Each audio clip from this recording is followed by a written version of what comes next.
অসমত এতিয়া আইন শৃংখলাৰ চূড়ান্ত অৱনতি ঘটাবলৈ উদ্বেগ প্ৰকাশ ৰাইজৰ দলৰ সভাপতি অখিল গগৈৰ। মহানগৰীৰ ৰাজপথত দিন দুপৰতেই যুৱতীক হত্যা কৰা ঘটনা সন্দৰ্ভত প্ৰতিক্ৰিয়া প্ৰকাশ কৰি গৃহ বিভাগৰ বিৰুদ্ধে সৰব শিৱসাগৰৰ বিধায়কগৰাকী।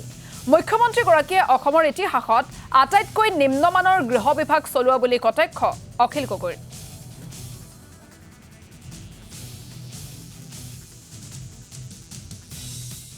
সঁচা কথা ক'বলৈ গ'লে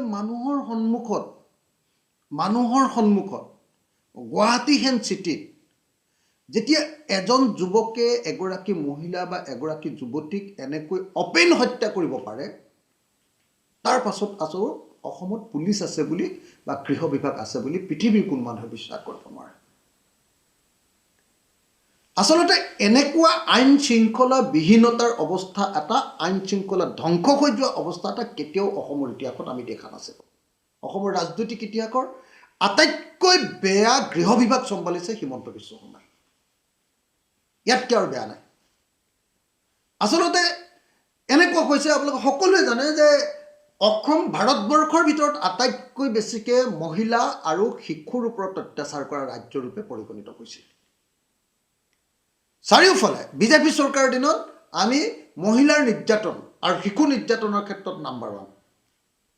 কিন্তু সেইটো নাইকিয়া কৰিবৰ কাৰণে কি কৰিছে আপুনি, যে হিমন্ত বিশ্ব শৰ্মাই আজিকালি থানাত যাতে গোচৰ ৰুজু কৰিব নোৱাৰে, ৰেজিষ্টাৰ কৰিব নোৱাৰে, তাৰ কাৰণে নিৰ্দেশ জাৰি কৰি দিছে যে প্ৰথমতে তদন্ত হ'ব আৰু তদন্ত হৈ বেছিভাগ কেছেই ৰেজিষ্টাৰ নহ'ব।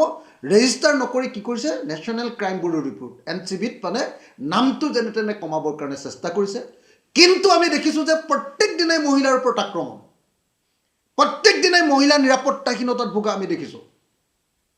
কেতিয়াবা ডাইনীৰ নামত হত্যা, কেতিয়াবা চেইন কাঢ়ি নিয়া, কেতিয়াবা ৰেপ কৰা, কেতিয়াবা ৰেপ আৰু মাৰ্ডাৰ, কেতিয়াবা একদম ডাইৰেক্টলি মাৰ্ডাৰ।